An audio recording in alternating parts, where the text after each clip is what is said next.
Welcome to the Sleeping Barber Podcast. There he is. Postpod. Postpod. Let's do this. Yeah. Christine was so fun to have on the show. I think it was, at one point I thought it was her show. Thanks for interviewing us, Christine. Yeah, it was great. I really enjoyed the experience. It was, thanks for having us on. What were Great some of the energy. big takeaways? Totally. What were some of the big takeaways from your point of view? Well, first of all, can we just talk about like 10,000 touch points for 75 customers? Yeah. What? Yeah. Like that, I'm sorry, like that blew me away in terms of, like obviously like they're seeing those signals internally, but I did not expect that. Yeah, it's a lot. I mean, let's say it was 100, just, me and my easy math. Let's say it was 100 customers. Yeah. And 10,000 touch points. Yeah. That's 1,000 touch points per buying team. Yeah. Like that's a lot, man. There's no wonder it's so hard to try and figure out attribution. I did love what she said as well about the idea of like how much time you really want to spend trying to figure that out, knowing it's wrong. Well, she That's didn't true. say that part, but we're saying it. I'm saying that. Yeah. Because she's right. Like there's probably a whole lot more value in sharing a story, getting an anecdote, getting a testimonial from someone, and using that as your case study against the value of marketing, as opposed to trying to find out the right attribution model.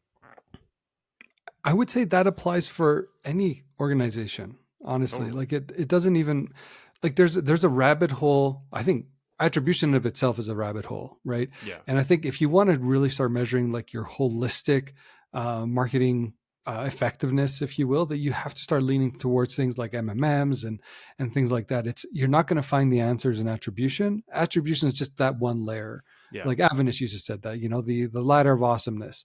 Yeah. And I think especially with smaller organizations, Yeah.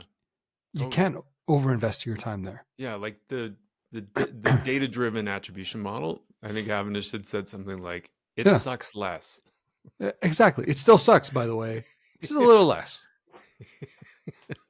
I mean, yeah. So anyways, I think that was a really, really important tell there. And I think the other thing that I guess maybe it's because of the guests we're bringing on, but the fact that they're hyper aware of the language, internal language, how you're speaking to the CFO, making sure you're finding that commonality. And I think I love hearing that from her as well, that is something that is top of mind. And I can't talk about it enough. We have to be doing a lot more on that space as marketers. Her example of going after that hazmat and firefighter segment, to me was like, I kept having these visions in my head of like market penetration conversations, like, because especially in a startup or in a scale up, you're still building out your customer base. And so you can do things like say, we're going to go after this segment of the market, right? Because of X, Y, and Z. We don't, whatever the number is, maybe they had 10 customers in that space before, maybe they had none. But then to say, we're going to go after that, and here's the plan, and we're going to track it over the next 6 to 8, 12, 18 months, whatever it is. Right. Then you show the amount of revenue and the number of customers generated in that space. And that is a really great way, and probably a much better way, to talk about the justification for how you're going to reach them, what budget is required, what types of things you can do collaboratively with the customer service team, with the customer or the product development team, with finance, all those things, and build out those case studies that way that you can then use to leverage for future spend, future investments, future growth opportunities. Like that's way more productive, I think, than, we turn an ad on. Did you get any leads? Well, 100%. And I think when I think about her role in Blackline, so, she straddles, both marketing and product, just think about how that plays into her being able to be effective in her role. And I think one interesting thing is when you think about the, well, we asked it in the podcast as well. It's like, if marketing is the internal voice of the customer or consumer, Yeah. being able to influence product in that way, I think it becomes really important. So I loved also that that this role is actually under her purview, because I think it helps streamline a lot of the product development cycles, likely internally. Probably helps, bringing that consumer view or the customer view where it matters most, instead of it just being, hey, we watched the deck, or sorry, we watched someone present something on some new insights, and now it's just like, okay, cool, we're just going to go do what we need to do. So yeah. And speaking about the customer insights part, like the win-loss component, and then asking customers why buy us, what were the benefits, and using their language is awesome. But then the other part was that we were kind of geeking around a little bit the knowledge funnel component of like, how do you transmit that information? I do think there's a huge opportunity there to set up those systems and processes, because that you have information and an insight is one thing, but that other people know, like, who says so besides you? Like that. I love that line. Like, there's the other people know is more important that you have the information. Totally. Yeah. Who said so besides you? I mean, it's the similar line in my mind, at least, like a focus group of one, but I think this one actually lands a lot better than that. But yeah, for me, and I know we were half joking there towards the end around, product marketers versus traditional marketers, but she did make a good point that there are different elements of product marketing that are nuanced in terms of just someone that's maybe more of a traditional marketer, which I appreciated. And if you go, I'm not going to say her name right. Yasmin, when we had Yasmin on, she did really kind of articulate a lot of that as well, to kind of showcase that the subtle nuances.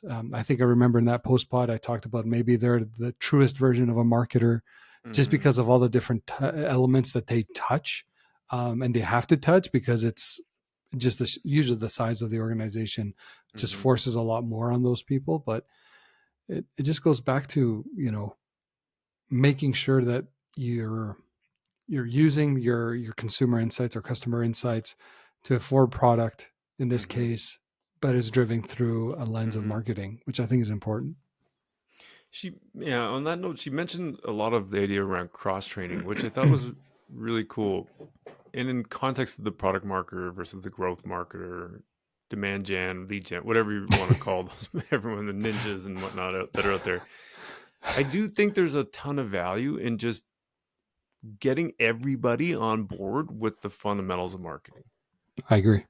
And especially in a scale up, because you are more than likely going to need to move people from one position to another, or back again, or, as you're growing, there's like all kinds of things. So having a common language and a common understanding of the fundamentals is really important, because then it's easier to make that leap from one discipline of, let's say, product marketing into performance marketing. Yeah. When you have a common base. It's huge. And well, even Jeff Lowe talked about the common language. What was the acronym he used? GY. Oh, the generally accepted marketing principles. Yeah, GAMP. GYOP or something like that. GAMP instead of GAP. Oh yeah, sorry. Yeah, GAMP. But I think, again, why is that fundamentally important? Is because we have all these different terms for the same thing, and being able to kind of create alignment, especially internally, on what that looks like, I think, again, at the end of the day, helps people get on board a lot easier, and it can make it tangible for them as well. Yeah.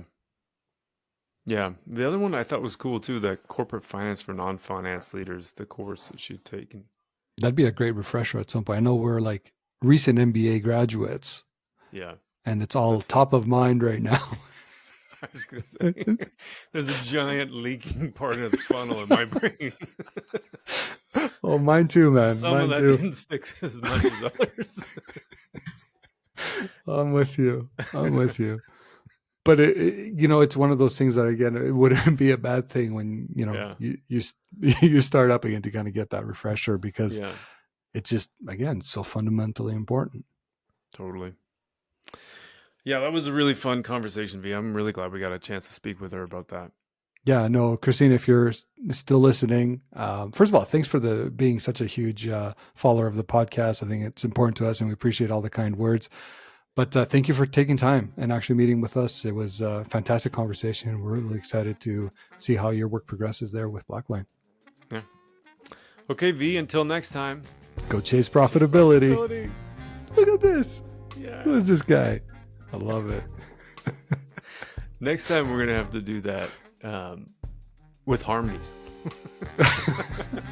I'll do the second voice. All right, buddy. This was awesome. Take it easy. Thanks, man.